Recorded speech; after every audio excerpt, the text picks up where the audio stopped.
I like to do things that are outside the field that people think I work in. People call me sometimes a rock photographer, and I'm so not. For enthusiasts in the fields of music, photography, and the graphic arts, Anton Corbijn needs little introduction. Born in the Netherlands in the mid-1950s, he's one of the most prominent artists of our era.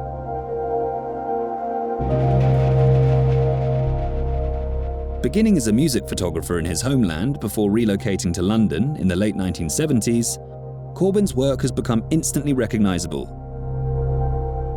His portfolio boasts iconic images of David Bowie, Miles Davis, Joy Division, Bruce Springsteen, Tom Waits, PJ Harvey, Anselm Kiefer, and the list goes on. Beyond portraiture, he's played a pivotal role in shaping the visual and creative identity of two of the most significant bands in music history, namely Depeche Mode and U2.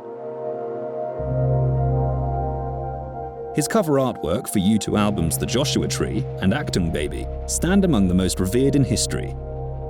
And after many decades as the creative director behind the visual output of Depeche Mode, Corbijn still collaborates with the band, designing iconic imagery for their 2023 to 2024 world tour.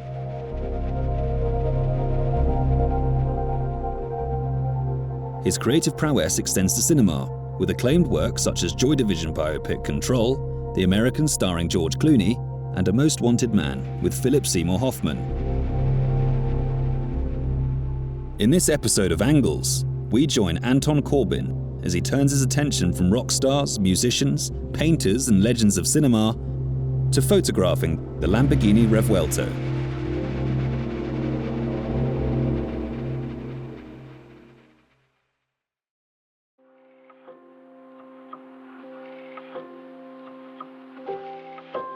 We're here in the Dolomites,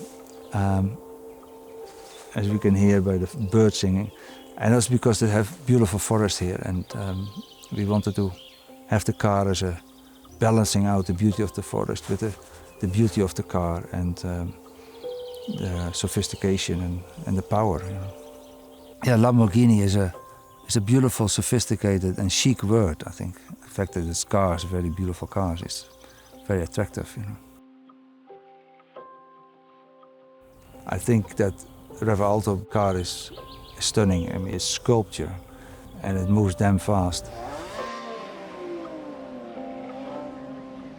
The idea was a little bit to have it like an animal in the forest in the early morning, roaring to go. It's a beautiful surrounding to be in, surrounded by the mountains. I mean, you don't really see it in the picture, although there's something that I use in the photograph that is part of the mountain that attracted me to this particular spot. We were here at 4 o'clock, I think, when it was really dark, but beautiful to see the light coming up, and then gradually we got into the light. I think that was correct for the picture. I can't do lighting, so I don't do lighting. I'm really good in recognizing good light, but I find it very hard to make it, so that's not my forte. I don't do studio photography really. So I find locations and I make them work for me. You know. And that's what I like about my own photography in a way, is that it's not studio based, but people come to your place. I make a journey to photograph somebody. So for me in a picture there's a lot more. There's the whole trip of is in my mind, is connected to that image. I use a tripod on this and I planned it all. I don't work like this when I photograph people. I'm very influenced by the documentary kind of photography.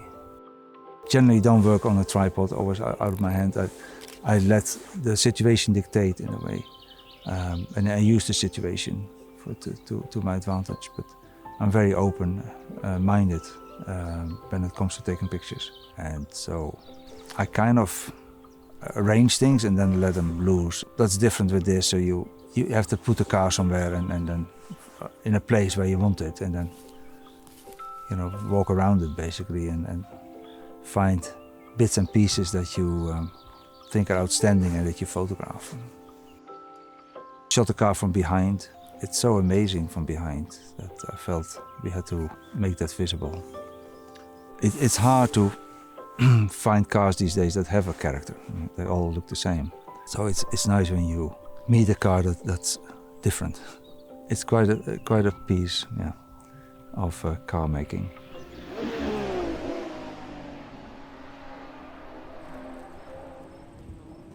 Nature is fantastic to work in. It's very difficult because they tend to take, nature is usually so beautiful it takes over.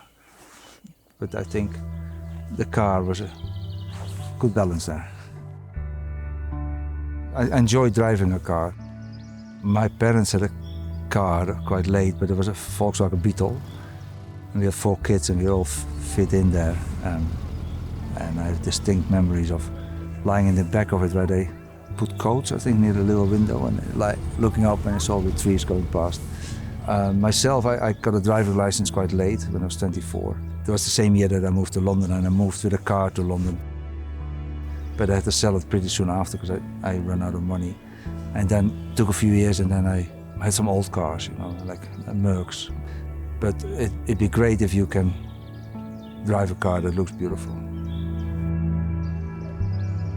First time I properly worked with Depeche Mode was when I was asked to do a video for a song called Question of Time. And the stipulation was that it had to be done in America. And that's the only reason I said yes to it.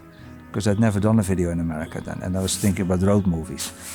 So I managed to work in a motorbike on those roads. And also in Europe, I've taken pictures of people in cars. It feels natural. I work quite fast normally, you know. When I lived in Amsterdam or in the Netherlands, and I wanted to photograph these musicians that came to Holland, they were all doing interviews. And every interviewer used to have a photographer, and you would get 1 or 2 minutes. So you had to be very fast. So you became very quick in finding a way to shoot somebody in circumstances. And I get bored when it takes too long as well now. So if I get a lot of hours to shoot somebody, you know, I usually start with a cup of tea. And then you know, to fill a few hours I find difficult, you know, because I get bored, and I'm sure the person on the other side of the lens gets bored too. I was asked to photograph a singer of a band, and I thought, well, he has nice hair, so he takes time for the hair, for the makeup.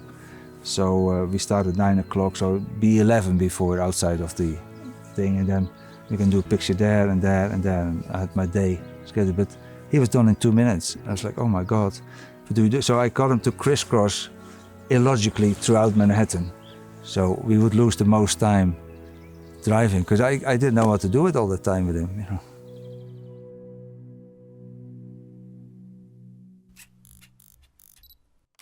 Technique is low on my list, and I can't say I master anything there. People say, well, you have your style, and I always think style is defined by your inability to do it any other way, and that then becomes your style. So I didn't have education in photography. I'm just making do with what I have, but that's in itself interesting, that you find ways to make something if you don't have all the possibilities. I learned that from Brian Eno, actually, that, you know, minimize your choices and then become very inventive with the little things you have left. So that's why I used to have just 2 lenses and a camera, and I would always be able to make a picture somewhere.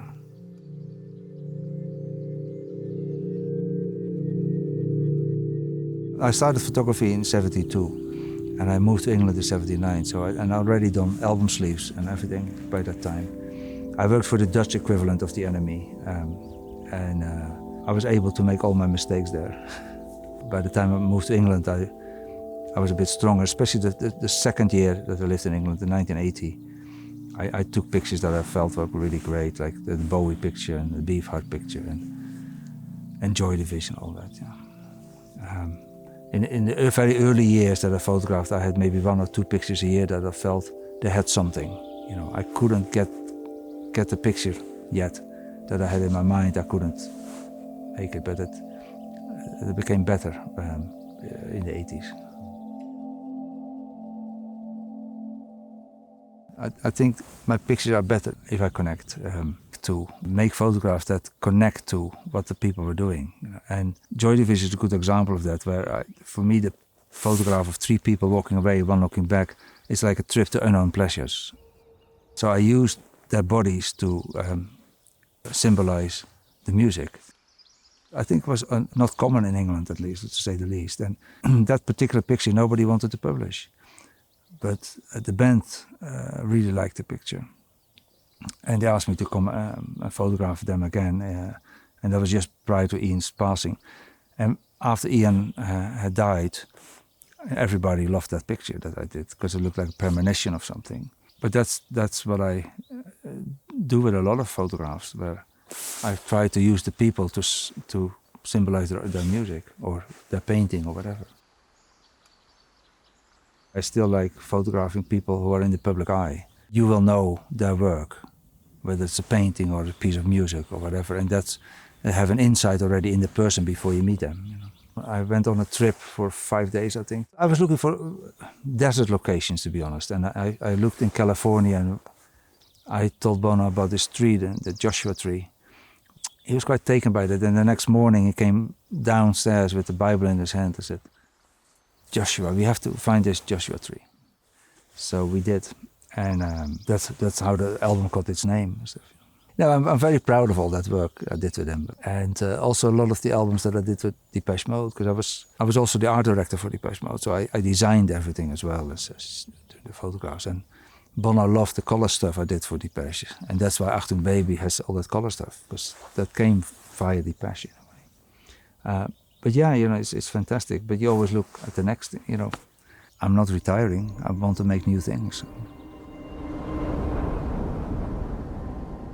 In my own photography, I afterwards, that is, I made my work into 4 different periods. The first one was looking in from the outside, and the second one was looking in from the inside, and then there was looking out from the inside, and I was looking out from the outside.